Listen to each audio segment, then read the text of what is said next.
Have you ever encountered a door that shouldn't exist? A door that, once opened, pulls you into a world beyond comprehension? Story 1. I never believed in doors that shouldn't exist, until the night I found one in my own apartment. It began with a sound, soft, almost a whisper, coming from behind my bedroom wall. At first, I thought it was the old pipes, the building settling, or maybe a rodent scurrying somewhere. But this sound was different. It was deliberate. A quiet, insistent knocking that came in a rhythm. 3 taps, a pause, 2 taps, a pause. I froze, staring at the wall, heart hammering, realizing it was almost like someone tapping a message. Curiosity overpowered fear, and I pressed my ear to the wall. It was colder than it should have been. A draft, impossibly icy, seeped into my skin. And then I heard it, a voice whispering my name. "Open it." I told myself it was stress. I had been working late nights for months, barely sleeping, but the voice wasn't in my head. It was coming from the wall. I grabbed a flashlight and started tapping along the wall, looking for cracks. That's when my fingers hit something solid, but not a normal wall, something smooth, polished, a door. I had lived here for 3 years and had never noticed it. It had no handle, no frame, just a perfectly rectangular outline, slightly darker than the wall, like a shadow pretending to be paint. My pulse raced. Part of me screamed to leave it alone, but I was already pressing my hands against it, and the whispers grew louder. Urgent, almost pleading. Without thinking, I pushed. The door swung open. What I saw on the other side made me stumble back. It wasn't my apartment. It was impossible. A cityscape stretched before me, but wrong. Skyscrapers twisted at impossible angles, streets curled upward like paper, and the sky was a sickly green, streaked with clouds that seemed alive. Writhing, moving like smoke with purpose. I could hear laughter, distant and hollow, echoing from nowhere and everywhere at once. Shadows moved along the buildings, but when I focused, they vanished, leaving only the surreal architecture. I reached out, half expecting my hand to pass through, but it didn't. The air felt different, heavy, tinged with an electric charge that made my hair stand on end. A sudden movement caught my eye, a figure standing across a floating street, impossibly tall, faceless, wearing a coat that seemed to absorb light. It raised a hand, and I felt a pull in my chest, as if the door itself wanted me gone. I slammed the door shut. My apartment returned instantly to normal, the whispers gone. My heart raced, sweat soaking my shirt. I tried to convince myself I had imagined it, but the faint green glow on my wall, like a residue of that other world, wouldn't fade. I tried to forget about it, but the door returned nightly, always in different places, sometimes behind the kitchen pantry, sometimes in the closet.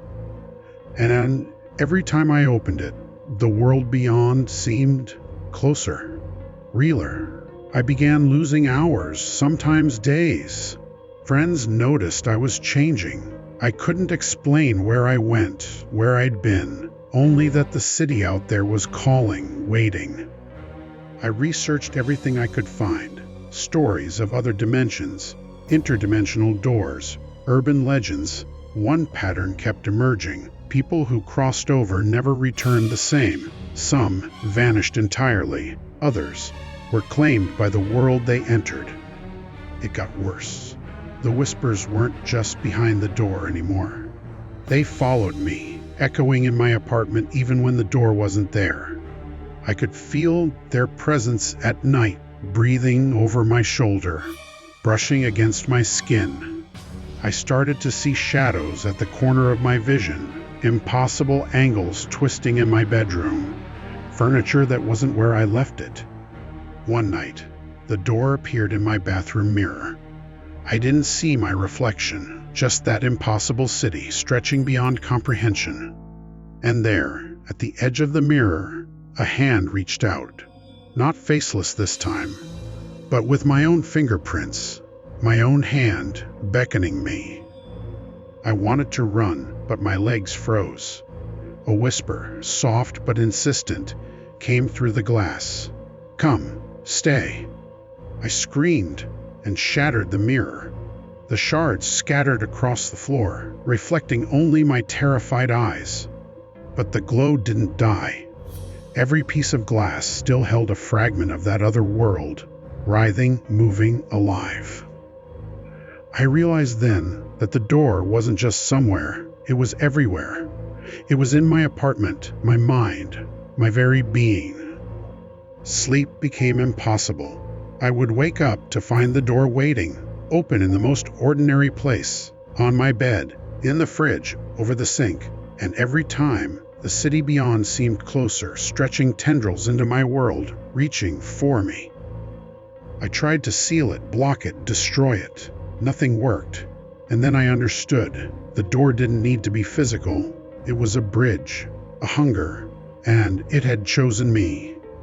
Last night, I finally accepted it. I opened the door, not with fear, not with curiosity, but with surrender.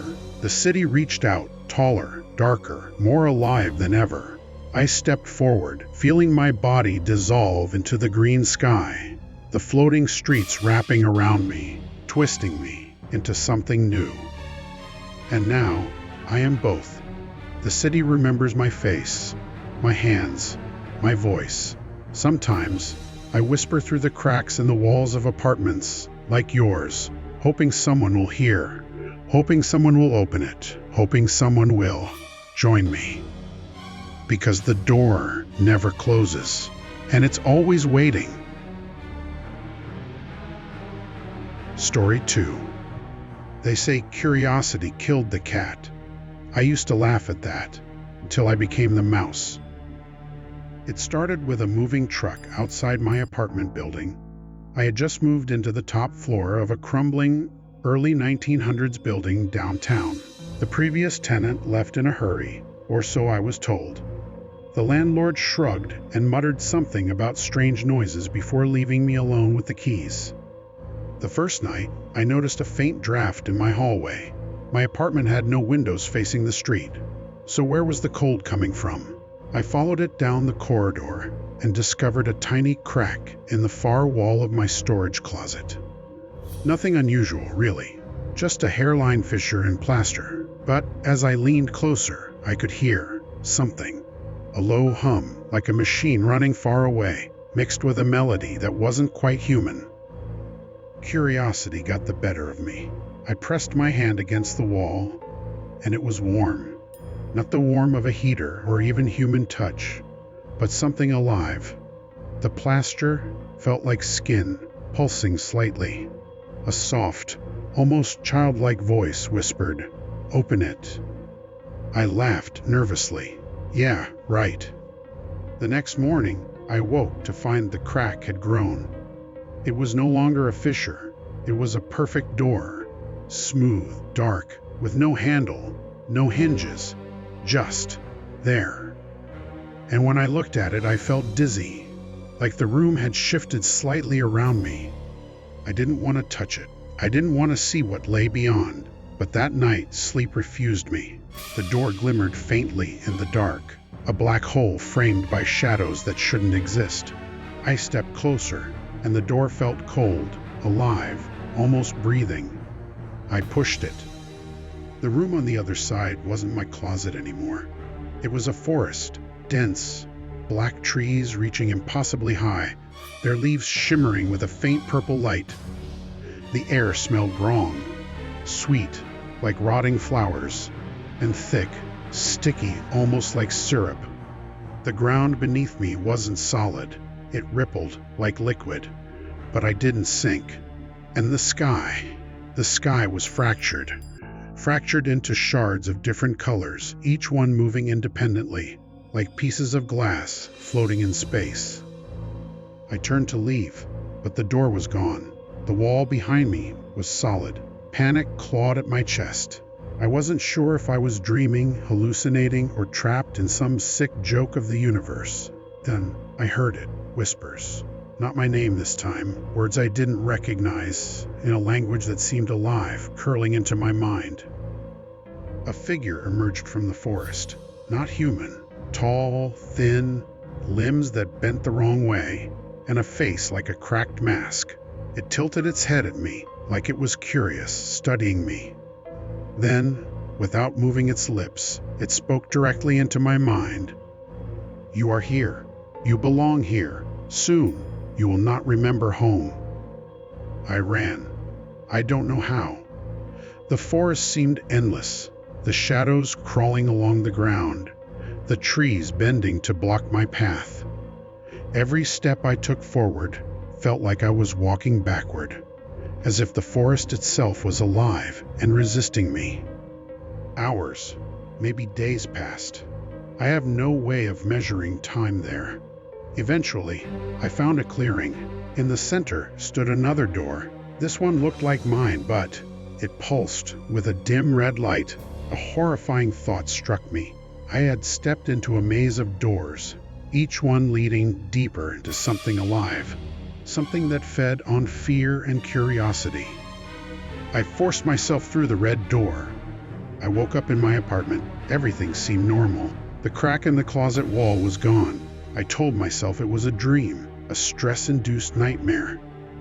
But then I noticed it, tiny scratches on the floor, as if something had been dragging itself across the hardwood. And the faint hum, barely audible, coming from the walls. Always calling, always whispering. I tried to ignore it. I threw away every mirror, every reflective surface. I covered the walls. I left my apartment, but the door is patient. Last night, I woke to find my bedroom ceiling open. Not a hole, not a crack, a perfect rectangular void, black as space. And through it, I saw the forest again. The fractured sky. The figure. This time, it was closer, almost smiling, stretching impossibly, reaching for me. I realized then, I had never left. The door had followed me. It isn't just in my apartment, it is in me. And it will always wait, because curiosity never dies. The end.